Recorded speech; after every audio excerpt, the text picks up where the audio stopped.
All right, guys, Sam back here with you. It's Friday. It's December 21st. And next up, buy request from the member polling that we do.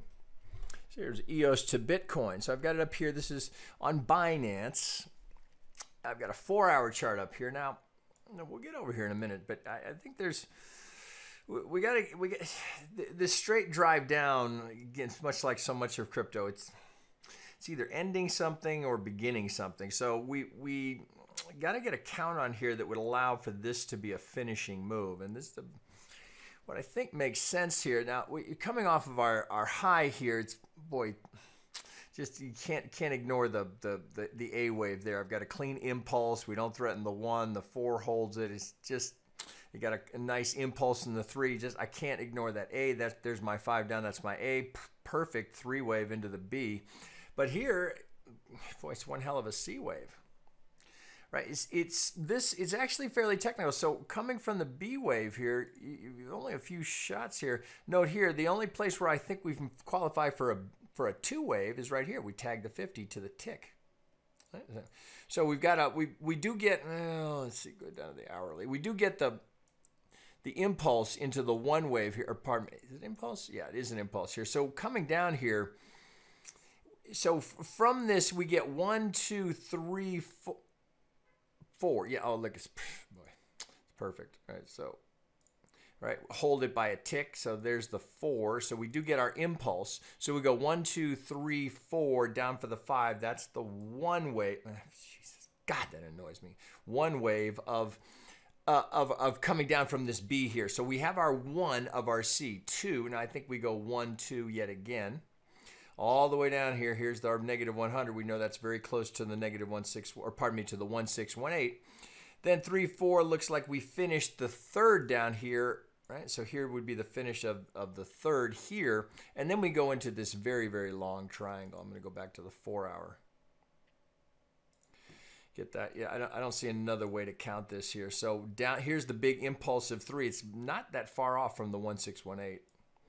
So if that's correctly identified as our 3, well, we've got this long triangle for the 4. So, shit, I don't even know if it matters how we count it. A, B, C, D, E. It's just one sideways, big, ugly triangle. But now as we break out of it, we do get a clean impulse. So let me go back to an hourly on that, and we do get the 1, 2. It looks like 3. Actually, I would have the 4 over here.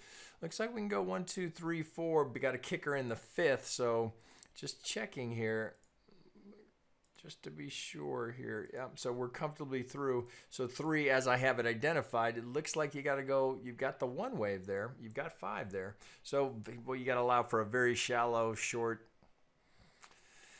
you know, you wouldn't script that as your 2, but it's there. It works. We're retracing something. 1, 2, 3, 4, and then it looks like 1, 2, 3, 4, 5. So the ingredients are there. It's not the prettiest thing ever, but it qualifies. How about we say it that way? All right. Well, so let's come off that low. Let me go down to.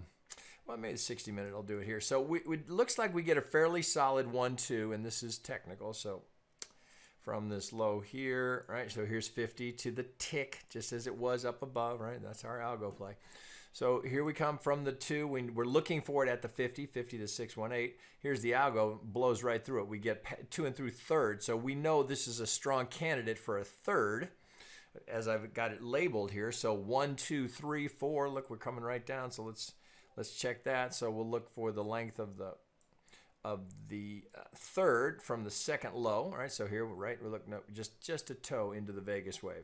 So that's pretty much teed up there to go after that target. Now that, you know, when I say that, that doesn't mean that buying here, this is guaranteed to go here. What I simply mean is that the conditions are here. So we're right where we'd anticipate the 4.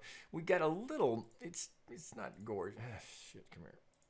We got a little A, B, C in there. It's not the prettiest thing ever, but it's, you know, you've got the conditions. You've got your let's see, let's go down 15, see how we look there. It looks like you can get, here's your A. Now you have to allow for this very abrupt B wave here to get this to finish. But then it looks like I can get a diagonal to finish this into the C. So again, just kind of checking these for symmetry. Note here. All right, so we go for the B wave. We go right into the golden zone. So here's A. All right, it's the time of it is not ideal, but look, just so that we can get into the golden zone, and then we rip down. So here, this trade's already been realized, right? There's the target, there's the reaction. Now we're in this choppy sideways, which is more something you more commonly found in a 4. So it supports the idea that the 4 is going in here, and we're in just some sort of stagnation while we wait for the next kick out of here, either up or down. But we certainly have a reasonable place to be looking for entry here, right? With a reasonable target. So you could tee this up as let's look at our long here. So if you're a buyer right here, here's our target up here. Stop could be below the low. So what do we get there? There's 7 to 1.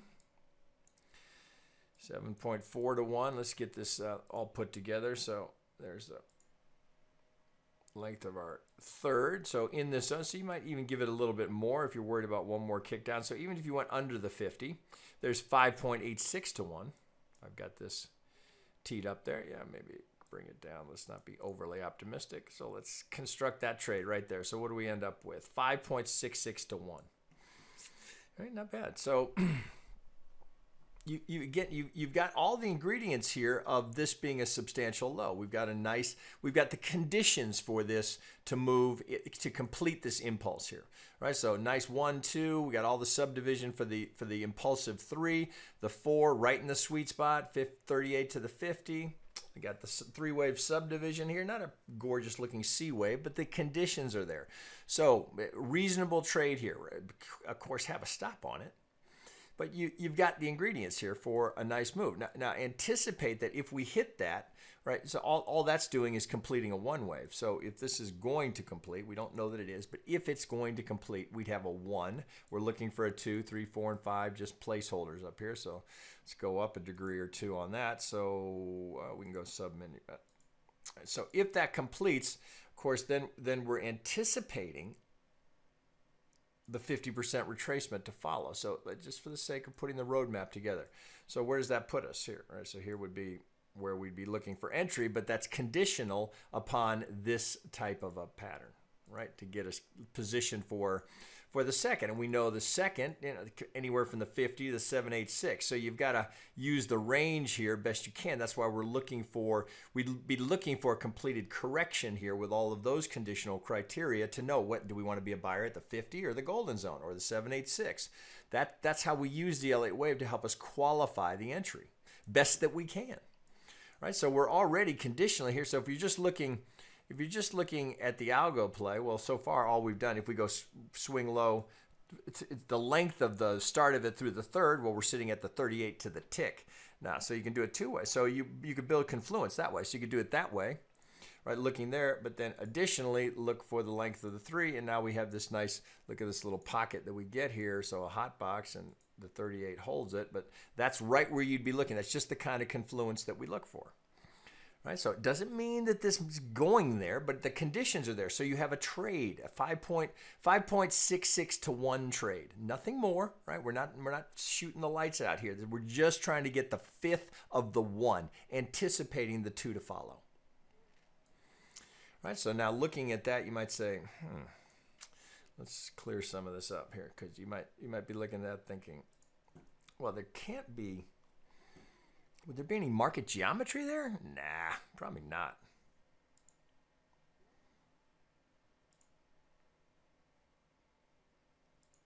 Probably not.